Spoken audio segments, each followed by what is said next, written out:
काय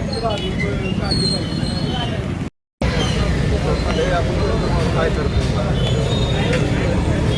दर्शनाखाली काम करत असताना गेले 2-3 महिने म्हणजे जो बॉम्बे रस्त्यावर काम झालेलं आहे, त्यामुळं ह्या रोडला म्हणजे गोडलीतनं कोयनाकडे जाणाऱ्या या रोडवर ट्रॅफिकचं प्रचंड प्रमाण वाढलेलं आहे. इथं 2-3 स्कूल आहेत, त्यामुळे जाणाऱ्या लहान मुलांना स्कूलच्या सोळा टायमिंगमध्ये मुलं काय वेळेत पोचत नाही आहेत किंवा हॉस्पिटल्स आहेत. या सगळ्याचा विचार करून आज आम्ही नगरपालिका तसंच आपले वाहतूक शाखेचे PI माने साहेब तसंच PWDचे अधिकारी आणि नगरपालिका अशी आज आम्ही मोहीम करून पाहणी केलेली आहे. प्रथमदर्शनी जे काम आम्ही चालू करणार आहे ते जे काही टपऱ्या किंवा जे बाहेर अतिक्रमण जे आलेलं आहे म्हणजे टपऱ्या लागलेला असू दे किंवा कोणाचे काही दुकानं छोटी छोटी दुकानं आहेत, पार्किंगचे विषय आहेत, हे जर आत्ता आम्ही थोडंसं मार्गदर्शन सगळ्या अधिकाऱ्यांना केलेलं आहे. त्याप्रमाणे सोमवारी याचं ॲक्च्युअल काम चालू होईल. आता आपण वरनं जो क्रॉसिंगचा इथे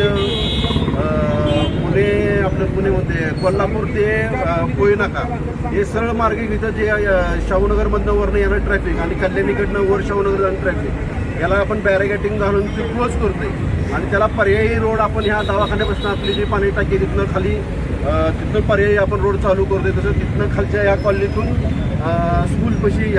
कल्याणी शाळेपासून सातत्यानं गेले कित्येक दिवस झालं साईबाबा मंदिर चौक म्हणजे पोहे नाका ते गोडली नाका आणि गोडली नाका ते अजिंठा हॉटेल ते कोल्हापूर रस्ता त्या रस्त्यावरती प्रचंड मोठ्या प्रमाणावरती अतिक्रमण होतं आहे आणि अतिक्रमणाबरोबरच पार्किंगचा प्रश्न निर्माण होतो आणि जाणाऱ्या येणाऱ्या विद्यार्थी असेल, महिला असेल, पादचारी वर्ग असेल त्यांना फार मोठ्या प्रमाणावरती त्रास होतो. यासाठी माननीय नगराध्यक्ष अमोल मोहिते यांच्या नेतृत्वात